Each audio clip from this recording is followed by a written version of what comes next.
जय माता दी, जय मां कामाख्या। देव राधा ट्रस्ट, सत्यवाणी चैनल।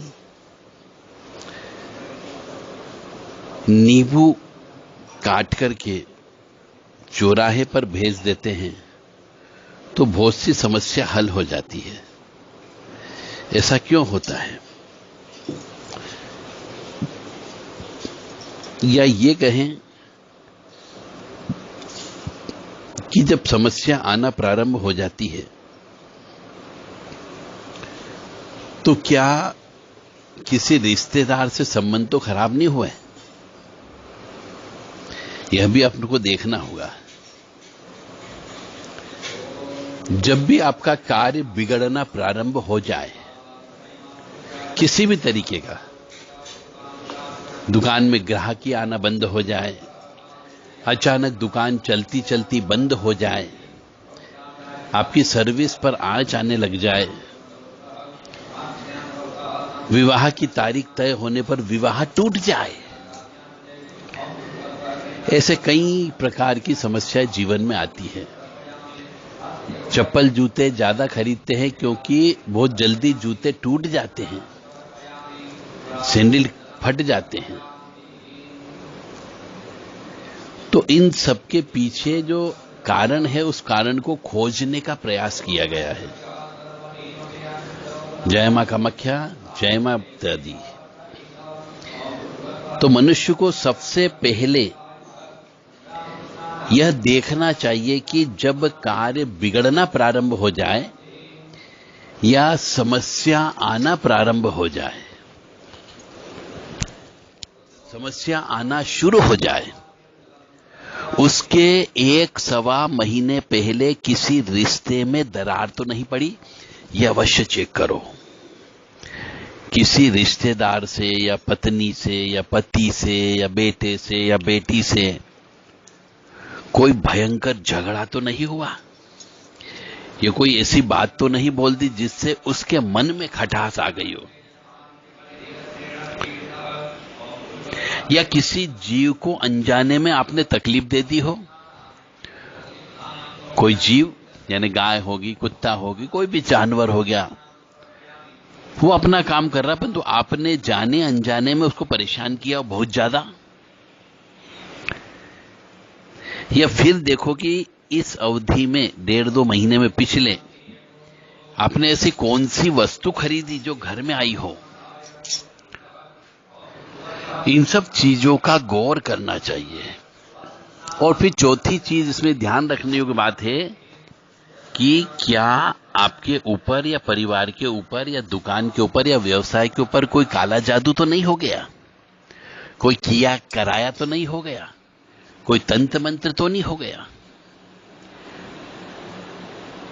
तो इन सब चीजों का ध्यान रखना पड़ेगा आपको। यदि किसी की बीमारी बहुत तेज गति से बढ़ रही हो, अचानक बीमारी लग गई हो जिसका पहले कोई सुरूर ही नहीं था, परंतु अचानक बीमारी बहुत तेज गति से शरीर में प्रवेश करके बढ़ती रहती है और फिर उसका ऑपरेशन ही कराना पड़ता है, या फिर कई बार व्यक्ति की मौत हो जाती है। या फिर ये देखें तो आपको ये जो अपने जीवन में जो कष्ट आती है, उस कष्ट के कारण को ढूंढना पड़ेगा। एक बार और बता देता हूं कि यदि आपका कष्ट आना प्रारंभ हो गया है, कोई दुख तकलीफ परेशानी आना प्रारंभ हो गई है, आपको कोई रास्ता नजर नहीं आ रहा हो, दुकानदारी धीरे धीरे बंद हो गई हो, घर में क्लेश होना प्रारंभ हो गया हो, तिल का ताड़ बनने लगा हो, कोई भी व्यक्ति एक दूसरे की बात को समझने को तैयार नहीं हो, या नुकसान पे नुकसान होते जा रहा हो, पैसे की चोरी हो गई हो, पैसे का पर्स गुम गया हो, मोबाइल गुम गया हो, यानी एक के बाद एक परेशानी पे परेशानी चलती रहती है, तो ये देखें कि जब से परेशानी आना प्रारंभ हुई उसके 1.5-2 महीने के पहले, 1.5-2 महीने में ये देखें कि आपका किसी अपने रिश्तेदार से या घर परिवार के किसी सदस्य से कोई झगड़ा तो नहीं हुआ, कोई रिश्ते में दरार तो नहीं आ गई। क्योंकि कभी कभी कोई रिश्ता ऐसा होता है, जैसे कोई लड़का या लड़की या पत्नी या पति या दादा या दादी या कोई भी हो सकता है, रिश्ता का मतलब और भी रिश्तेदारी होती है। जब हम उससे अच्छे संबंध रखते हैं, ऐसे मनुष्य से जो पिछले जन्म का पुण्यवान मनुष्य है, पुण्यवान आत्मा है, और उसके पुण्य से हम कमा के खा पी रहे हैं, शांति से रह रहे हैं, क्योंकि वो इस जन्म में भी पुण्य करता है, पिछले जन्म में भी पुण्य करता है।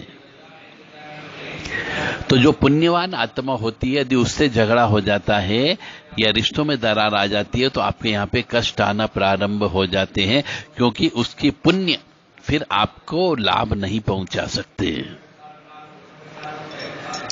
तो ये देखें कि पहले किसी रिश्तेदार से कोई तकरार तो नहीं हो गई, या किसी जीव जंतु को जाने अनजाने में आपने परेशान तो नहीं कर दिया, अधमरा तो नहीं कर दिया, मार तो नहीं दिया। उसकी आत्मा की वजह से भी आपको दुख, कष्ट, परेशानी, तकलीफ आ सकती है। फिर देखो कि इस 1.5-2 महीने की अवधि में आपने कोई ऐसी वस्तु तो नहीं खरीद ली जो नहीं खरीदना चाहिए थी, उसकी वजह से भी घर में दुख, तकलीफ, परेशानी आना चालू हो जाती। लक्ष्मी जी धीरे धीरे जाना प्रारंभ हो जाती है, बीमारियों पे बीमारियां आना प्रारंभ हो जाती है, एक्सीडेंट पे एक्सीडेंट होने लग जाते हैं।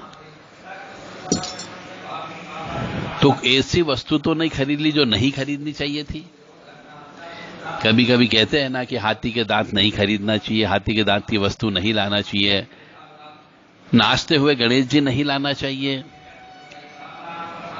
या और भी कोई सामान जो आपने खरीद लिया हो जो नहीं खरीदना चाहिए था, उसकी वजह से भी कई बार घर में कष्ट आ जाता है। और चौथी चीज जो मैं बोलता हूं कि काला जादू तो नहीं हो गया। काला जादू हो गया, किया कराया होगा, खिलाई पिलाई होगी, या कोई तंत्रात्मक चीज आपके पास में आ गई, तो इन 4 चीजों पे आपको गौर करना, यदि आपके जीवन में अचानक परेशानी आना प्रारंभ हो गई हो तो।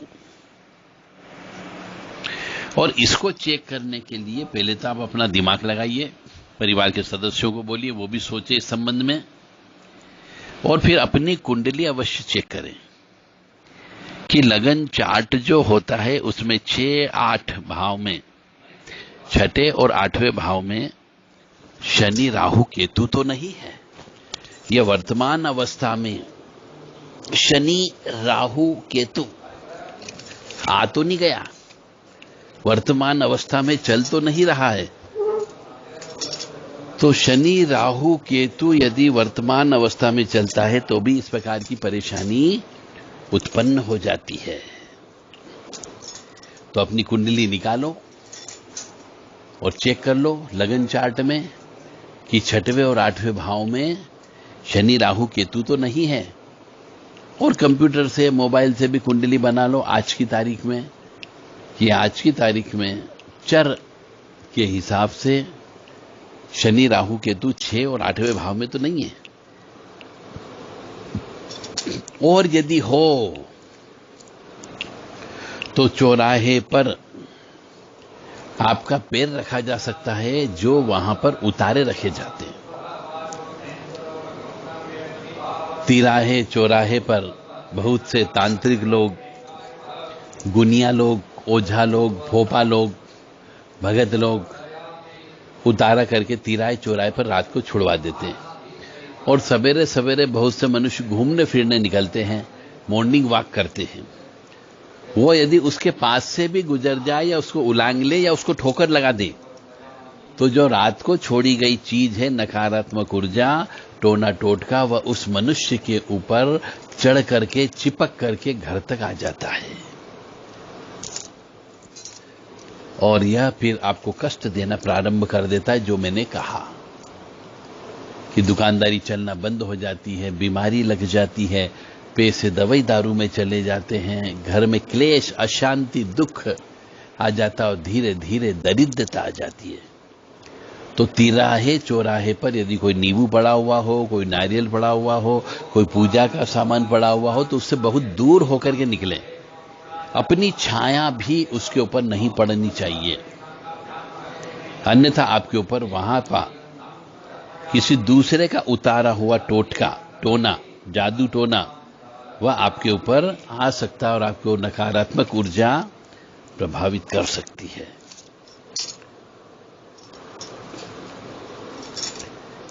फिर देव दोष भी हो सकता है।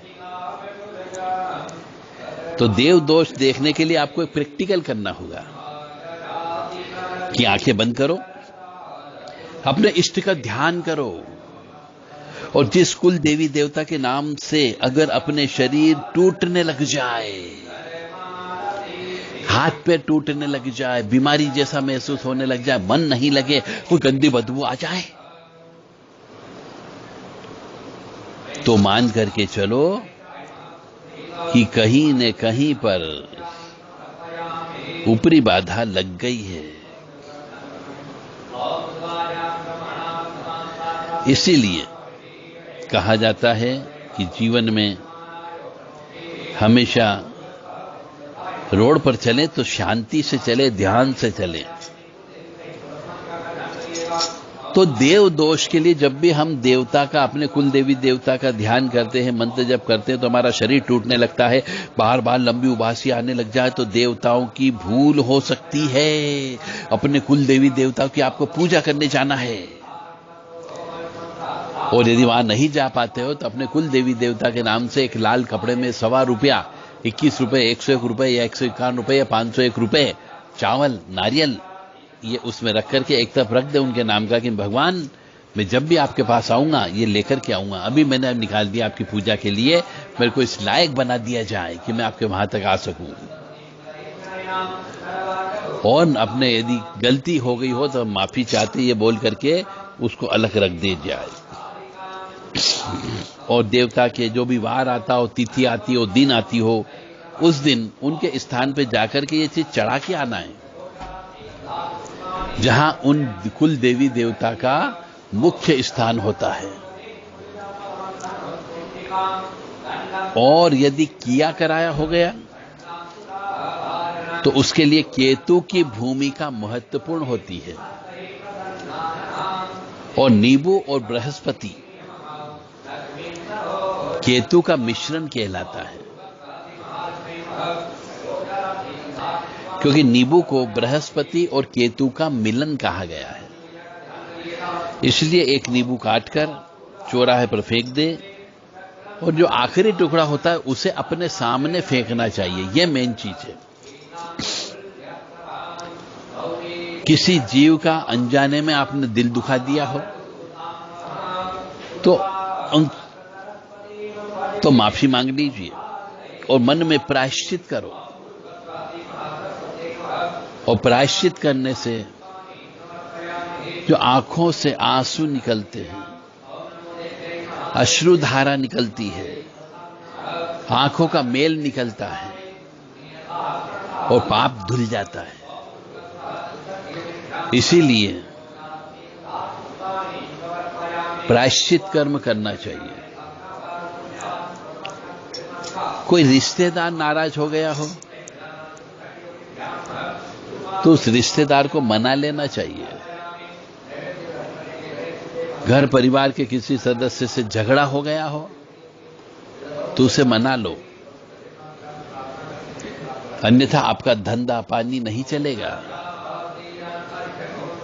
कष्ट, दुख, परेशानी, व्यथा, तकलीफ, ये सब उत्पन्न होगी।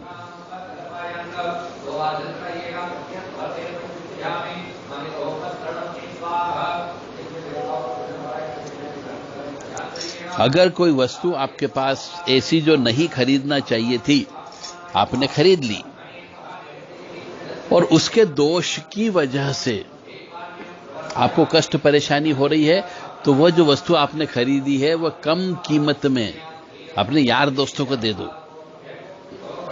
हो सकता है वह वस्तु आपने गलत समय पे, गलत मुहूर्त में, गलत नक्षत्र में खरीदी हो, तो भी वह वस्तु जो घर में आ गई वह कष्ट प्रदान कर सकती है। तो ऐसी वस्तु जो गलत समय पे आपने खरीदी है, अपने मित्र को दे दो और दोबारा से किसी शुभ मुहूर्त में, शुभ नक्षत्र में 10-20 रुपए ज्यादा दे करके उसी मित्र से वह वस्तु वापस खरीद लो।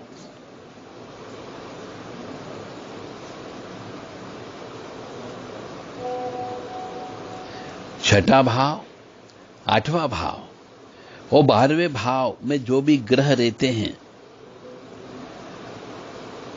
उस ग्रह से संबंधित मनुष्य रिश्तेदार से फायदे की उम्मीद कभी नहीं रखना चाहिए।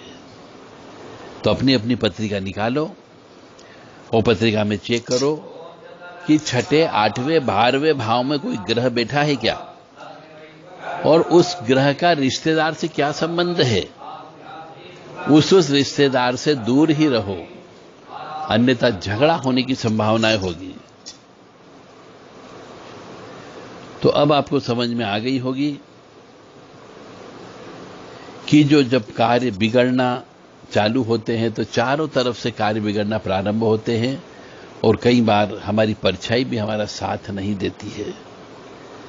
इसलिए किसी रिश्तेदार से झगड़ा नहीं करना चाहिए, किसी को जाने अनजाने में तकलीफ नहीं देनी चाहिए, और जो भी वस्तु खरीदें वह सब विधि विधान से ग्रह नक्षत्र देख करके खरीदना चाहिए, और तिराए चौराहे पे यदि कोई टोटका रखा उससे दूर होकर के निकलना चाहिए, और इत्र लगा करके, बाल खुले करके दिन में 12 बजे और रात को 12 बजे नहीं निकलना चाहिए। यदि आपने कई दिनों तक कुल देवी देवता की पूजा नहीं की हो तो कुल देवी देवता की पूजा करने के लिए आप चले जाएं, और यदि आपके ऊपर किया कराया हो गया है तो किसी अच्छे तांत्रिक से मिलकर के वो किया कराए को जितनी जल्दी हो सके कटवा ले, या रोजाना एक नींबू लें और उस नींबू को अपने ऊपर से घर में से घुमा करके 7 बार उतारें और तिराए चौराहे पे जाके कटवा दे। 4 टुकड़े खड़े में करना है, तीनों 3 दिशाओं में फेंक दे और अपने सामने सबसे आखिरी में जो आखिरी टुकड़ा होता है उससे फेंकना है। किसी जीव की जाने अनजाने में आपने दिल दुखा लिया हो तो प्रायश्चित करें और कुछ दान करें, ताकि आप सुखी रह सके, स्वस्थ रह सके, प्रसन्न रह सके। मेरा धर्म था आपको ज्ञान देना, मैंने आपको ज्ञान दे दिया। अब आपकी जिम्मेदारी कि ज्ञान लेना या नहीं लेना है। जय माता दी, जय मां कामाख्या।